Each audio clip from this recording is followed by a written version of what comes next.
ನಮಸ್ಕಾರ ಎಲ್ಲರಿಗೂ. ವರ್ಷ ಅಡುಗೆ ಮನೆಗೆ ಸ್ವಾಗತ. ಇನ್ನೇನು ಬೇಸಿಗೆ ಚಲೋ ಆಗೈತೆ, ಮಾವಿನಕಾಯಿ ಸೀಸನ್ನು ಚಲೋ ಆಗೈತ್ರಿ.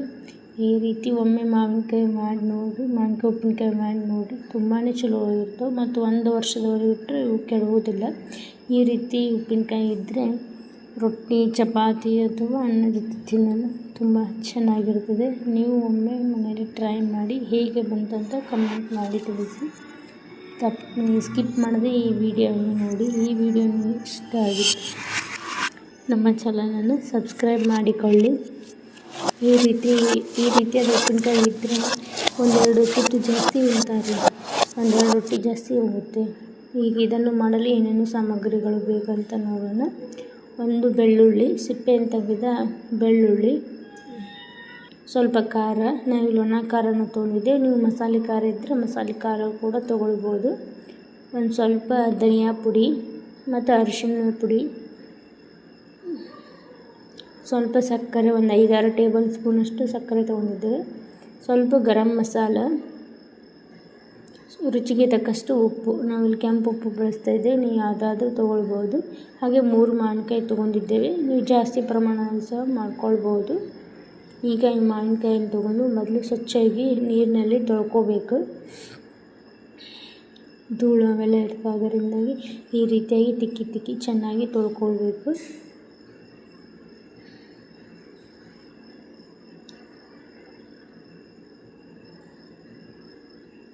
ನಂತರ ಇವನನ್ನು ಒಂದು ಕಾಟನ್ ಬಟ್ಟೆ ತೊಗೊಂಡು ಸ್ವಚ್ಛವಾಗಿ ಒರೆಸ್ಕೋಬೇಕ್ರಿ.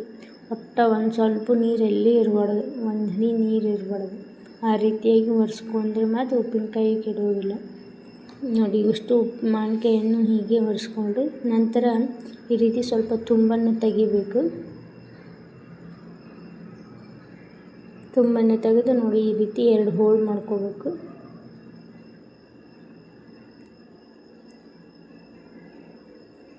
ಹೋಳು ಮಾಡ್ಕೊಂಡು ಈಗ ಚಿಕ್ಕ ತುಂಡುಗಳನ್ನಾಗಿ ಮಾಡ್ಕೊರಿ.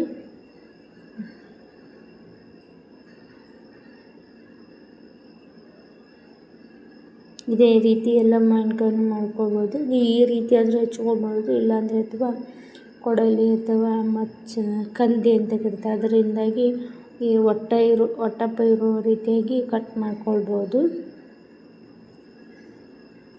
ನಿಮ್ಗೆ ಯಾವ ರೀತಿ ಇಷ್ಟ ಆಗುತ್ತೆ ಆ ರೀತಿ 2 ರೀತಿಯಲ್ಲಿ ನೀವು ಕಟ್ ಮಾಡ್ಕೊಳ್ಬೋದು. ಕಟ್ ಮಾಡ್ಕೊಂಡ ನಂತರ ಒಂದು ಪ್ಲೇಟಿಗೆ ಹಾಕಿಟ್ಕೊಳ್ರಿ. ನಂತರ ಈಗ ಒಂದು ಅಗಲವಾದ ಪಾತ್ರೆಯನ್ನು ತೊಗೊಳ್ಳಿ. ಅದಕ್ಕೆ ಸ್ವಲ್ಪ ಎಣ್ಣೆ ಹಾಕಿ, ಒಳ್ಳೆಣ್ಣೆ ಹಾಕಿ, ನಾವಿಲ್ಲಿ ಗಾಣದ ಎಣ್ಣೆಯನ್ನು ಬಳಸ್ತಾ ಇದ್ದೇವೆ, ನೀವು ಯಾವುದಾದ್ರೂ ಬಳಸ್ಬೋದು. ಎಣ್ಣೆ ಬಿಸಿಯಾದ ನಂತರ ಇದಕ್ಕೆ ಜಜ್ಜಿ ಇಟ್ಕೊಂಡಿರುವಂಥ ಬೆಳ್ಳುಳ್ಳಿಯನ್ನು ಹಾಕ್ಕೊಳ್ಳಿ. ಸ್ವಲ್ಪ ಬೆಳ್ಳುಳ್ಳಿ ಜಾಸ್ತಿ ಇದ್ದರೆ ಜಾಸ್ತಿ ಕೂಡ ಹಾಕ್ಕೊಳ್ಬೋದು, ನಡಿತೈತಿ. ಈ ಬೆಳ್ಳುಳ್ಳಿ ಹಾಕ್ಕೊಂಡು ಬೆಳ್ಳುಳ್ಳಿ ಸ್ವಲ್ಪ ಕೆಂಪಗಾಗೋವರೆಗೂ ಹುರ್ಕೊಳ್ರಿ. ನಂತರ ಈಗ ಒಣ ಖಾರ ಹಾಕ್ಕೊತಾ ಇದ್ದೇವೆ ಮತ್ತು ಸ್ವಲ್ಪ ಅರಿಶಿಣ, ಸ್ವಲ್ಪ ಮಸಾಲೆ, ಸ್ವಲ್ಪ ಗರಂ ಮಸಾಲ, ಇವನ್ನೆಲ್ಲವನ್ನು ಹಾಕ್ಕೊಂಡು ಸ್ವಲ್ಪ ರುಚಿಗೆ ತಕ್ಕಷ್ಟು ಉಪ್ಪು, ಇವನ್ನೆಲ್ಲವನ್ನು ಹಾಕ್ಕೊಂಡು ಚೆನ್ನಾಗಿ ಮಿಕ್ಸ್ ಮಾಡ್ಕೊಳ್ಳಿ. ಎಣ್ಣೆ ಭಾಳ ಕಾಯ್ದುಬಾರ್ದು, ಭಾಳ ಕಾಯ್ದುಬಿಟ್ಟಿದ್ರೆ ಕರ್ರಗಾಗಿಬಿಡ್ತೈತಿ, ಎಲ್ಲ ಹೊತ್ತೋಗ್ಬಿಡ್ತೈತಿ. ಈಗ ಇವನ್ನೆಲ್ಲ ಮಿಕ್ಸ್ ಮಾಡಿದ ನಂತರ ಸ್ವಲ್ಪ ಕುದಿ ಬರಬೇಕದು. ಸ್ವಲ್ಪ ಕುದ್ದ ನಂತರ ಈಗ ಹೆಚ್ಚಿಟ್ಕೊಂಡಿರುವಂಥ ಮಾವಿನಕಾಯಿ ಹಾಕಿ, ಮಾವಿನಕಾಯಿ ಹಾಕಿ ಚೆನ್ನಾಗಿ ಕಲಿಸ್ಬೇಕು. ನೋಡಿ, ನೋಡಿದ್ರೆ ಬಾಯಲ್ಲಿ ನೀರು ಬರ್ತದೆ. ನಂತರ ಈಗ ಒಂದು 5-6 ಟೇಬಲ್ ಸ್ಪೂನಷ್ಟು ಸಕ್ಕರೆ ಹಾಕಿರಿ. ನಾವಿಲ್ಲಿ ಸಕ್ಕರೆ ಹಾಕಿದ್ದೇವೆ, ನೀವು ಸಕ್ಕರೆ ಬದಲಾಗಿ ಬೆಲ್ಲವನ್ನು ಸಹ ಹಾಕ್ಬೋದು. ನೋಡಿ, ಈ ರೀತಿ ಮಾಡಿದರೆ ಉಪ್ಪಿನಕಾಯಿ ರೆಡಿ.